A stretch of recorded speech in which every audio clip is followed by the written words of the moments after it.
दोस्तों very good morning to all of you. आज के शानदार वीडियो में मैं सौरभ गुप्ता आप सभी का तहे दिल से स्वागत करता हूं। दोस्तों पिछले 2-3 दिनों से हम लोग यूनेस्को वर्ल्ड हेरिटेज साइट्स की लिस्ट पर क्वेश्चंस कर रहे हैं, जिसमें कि मैंने आपको लास्ट टाइम बताया था, कल ही बताया था कि इस समय भारत में यूनेस्को वर्ल्ड हेरिटेज साइट्स की जो संख्या है वो 39 है, 39 है। लेकिन आज आपको बताना चाहूँगा एक और नई साइट को इस लिस्ट में शामिल कर लिया गया है और अब ये जो संख्या है ये 39 से बढ़कर 40 हो गई है। तो 39 + 1 40। तो अब अगर आपसे कोई पूछे कि भारत के अंदर में यूनेस्को वर्ल्ड हेरिटेज साइट्स की संख्या कितनी है, तो आंसर करना कि इसकी संख्या हो गई है 40। अब ये 40वां कौन सा है वो भी बताऊंगा। तो इसका क्वेश्चन कुछ इस तरीके से बनेगा कि हाल ही में किस राज्य में स्थित धोलावीरा को यूनेस्को ने विश्व विरासत सूची यानी कि वर्ल्ड हेरिटेज साइट्स में शामिल कर लिया है। तो इसका राइट आंसर हो जाएगा option number A Gujarat. Option number A Gujarat इसका राइट आंसर हो जाएगा कि गुजरात राज्य में स्थित ये जो धोलावीरा साइट है इसको यूनेस्को की वर्ल्ड हेरिटेज साइट्स में शामिल कर लिया गया है। तो ये धोलावीरा की साइट आप देख सकते हैं, ये आप देख सकते हैं, ये रही धोलावीरा की साइट। और यहाँ पर पीएम की तरफ से एक मैसेज आया था, एक ट्वीट हुआ था, PM expresses happiness on UNESCO declaring Dholavira as a world heritage site. ठीक है, आगे चलते हैं। इस समय अब चूंकि इसको ये साइट गुजरात राज्य से बिलोंग करती है, तो आपको बताना चाहूँगा अब गुजरात में वर्ल्ड हेरिटेज साइट्स की संख्या बढ़कर 3 हो गई है। 3 इसकी साइट्स की संख्या हो गई है, जिसमें कि पहला है पावागढ़ के पास में चंपानेर, दूसरा है पाटन के पास में रानी की वाव, और तीसरा हमने पढ़ा है धौलावीरा। ठीक है, अहमदाबाद के पास में पड़ेगा धौलावीरा। पूरे भारत में सबसे ज़्यादा यूनेस्को वर्ल्ड हेरिटेज साइट्स कौन से राज्य में है, तो आंसर हो जाएगा महाराष्ट्र में है, जहां पर वर्ल्ड हेरिटेज साइट्स की संख्या है 6। और पूरे इंडिया का टोटल पहुंच चुका है 40 पर। तो 40 पूरे इंडिया का टोटल पहुंच चुका है। तो ये सारी चीज़ें हैं, आपको पता होना चाहिए। आगे चलते हैं कि दुनिया का पहला देश कौन सा बना है जिसने आनुवंशिक रूप से संशोधित स्वर्ण चावल के वाणिज्यिक उत्पादन के लिए मंजूरी प्रदान कर दी है, यानी कि कमर्शियल प्रोडक्शन को सहमति दे दी है। किस चीज़ के लिए? जेनेटिकली मॉडिफाइड गोल्डन राइस को। तो जेनेटिकली मॉडिफाइड गोल्डन राइस के लिए अभी इसका कमर्शियल प्रोडक्शन हाल ही में मंजूर कर दिया गया है।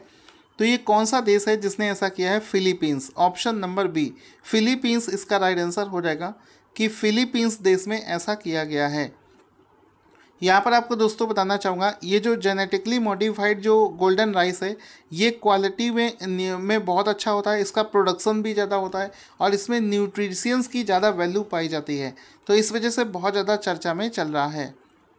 अगला क्वेश्चन बनेगा कि हाल ही में 2021 वर्ल्ड कैडेट रेसलिंग चैम्पियनशिप में प्रिया मलिक ने कौन सा पदक जीत लिया है?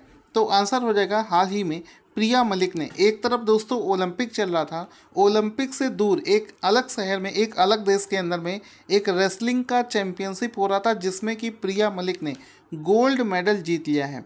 तो 2021 वर्ल्ड कैडेट रेसलिंग चैम्पियनशिप में प्रिया मलिक ने गोल्ड मेडल जीता है।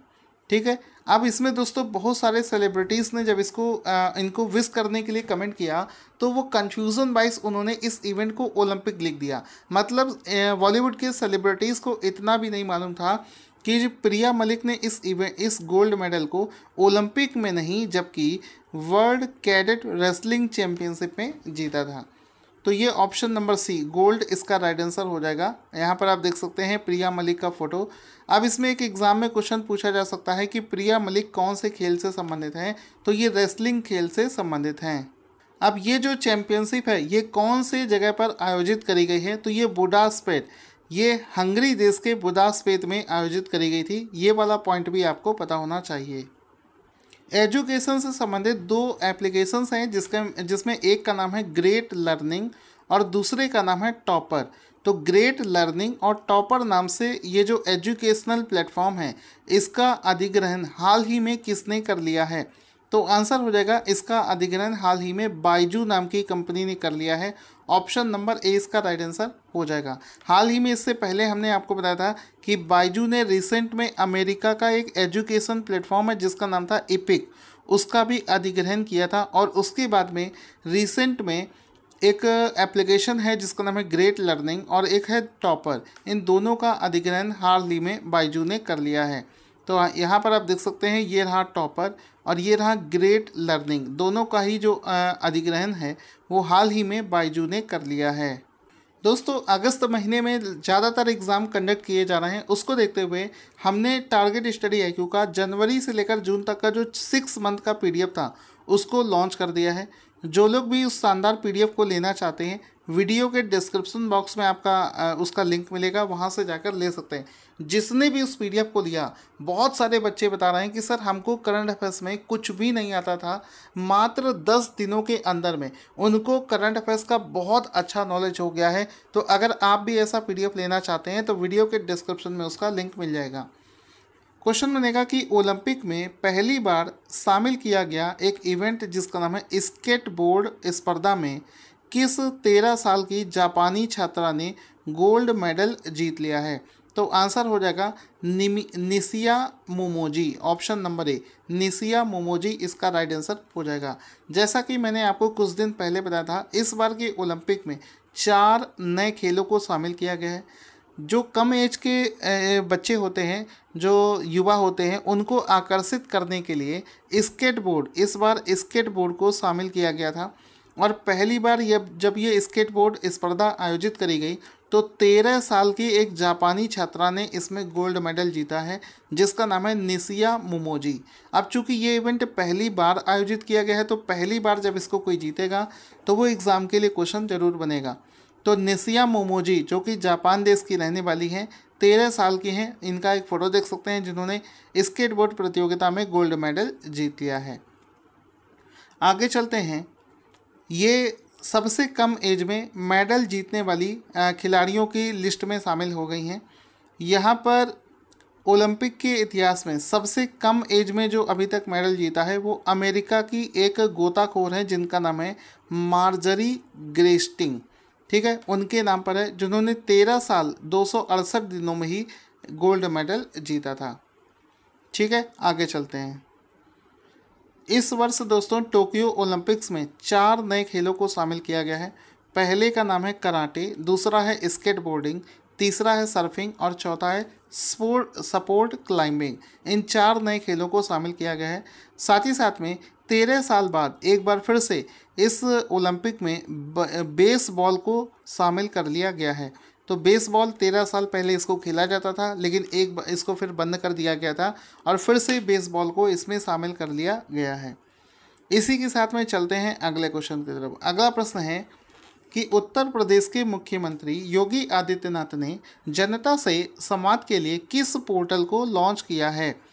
तो हाल ही में एक नया पोर्टल लॉन्च किया गया है जिसका नाम है up.mygovernment.in। ऑप्शन नंबर सी इसका राइट आंसर हो जाएगा। यूपी के CM योगी आदित्यनाथ ने जनता से संवाद के लिए इस पोर्टल को लॉन्च किया है। तो इसमें आप देख सकते हैं यूपी के CM के द्वारा लॉन्च किया गया पोर्टल जिसका नाम है up.mygovernment.in।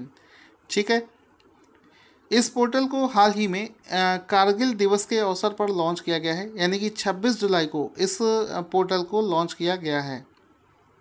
क्वेश्चन बनेगा, करंट अफेयर्स का अगला क्वेश्चन बनेगा, इंडोनेशिया के किस द्वीप में दुनिया की सबसे बड़ा सोलर फ्लोटिंग फार्म, ठीक है, पानी में तैरता हुआ बनाने का काम सिंगापुर की सनसीप ग्रुप कंपनी के द्वारा किया जा रहा है? तो आपको पता होना चाहिए कि दुनिया का सबसे बड़ा biggest floating solar power plant जो है ये इंडोनेशिया में बनाया जा रहा है और इंडोनेशिया में एक द्वीप है जिसका नाम है बॉटम द्वीप। तो ऑप्शन नंबर 20 का राइट आंसर हो जाएगा। इसको इंडोनेशिया के बॉटम द्वीप में बनाया जा रहा है। तो ऑप्शन नंबर 20 का राइट आंसर हो जाएगा। इसमें आप देख सकते हैं कि बॉटम द्वीप पर दुनिया का सबसे बड़ा, ये आप देख सकते हैं, दुनिया का सबसे बड़ा सोलर पावर प्लांट बनाया जा रहा है जिसका आप फोटो यहाँ पर देख सकते हैं। ये आप यहाँ पर देख सकते हैं कि इसको यहाँ पर बनाया जा रहा है। अगला क्वेश्चन बनेगा कि हाल ही में किस देश के वैज्ञानिकों ने एक ऐसा परमाणु रिएक्टर बनाया है जिसको ठंडा करने के लिए पानी की आवश्यकता नहीं होती है। आंसर हो जाएगा चाइना। हाल ही में चाइना ने ऐसा परमाणु रिएक्टर बना लिया है जिसको ठंडा करने के लिए पानी की आवश्यकता नहीं होती है। एक्चुअल में परमाणु रिएक्टर्स को ठंडा करने के लिए बहुत लार्ज अमाउंट में पानी की वेस्टेज होती थी, क्योंकि इस बार ये ऐसा किस वजह से हुआ है, इस रिएक्टर को यूरेनियम के बजाय थोरियम का इस्तेमाल किया गया है।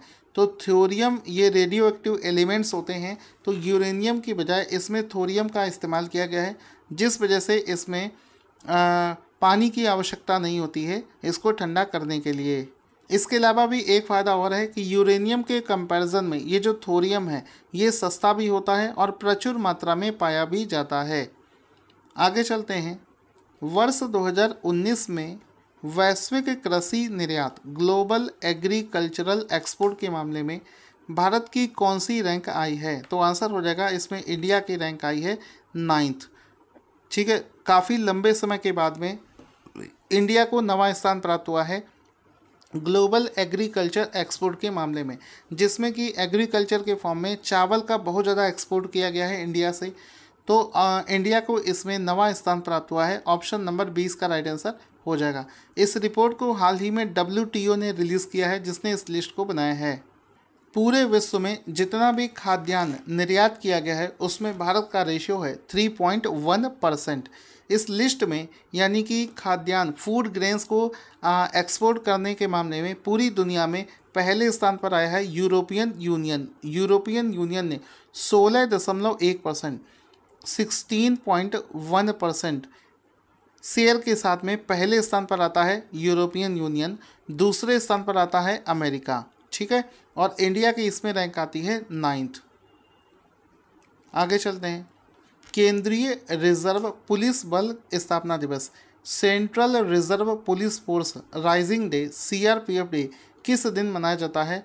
तो दोस्तों एवरी ईयर हर साल 27 जुलाई को ये दिवस मनाया जाता है। ऑप्शन नंबर सी इसका राइट आंसर हो जाएगा।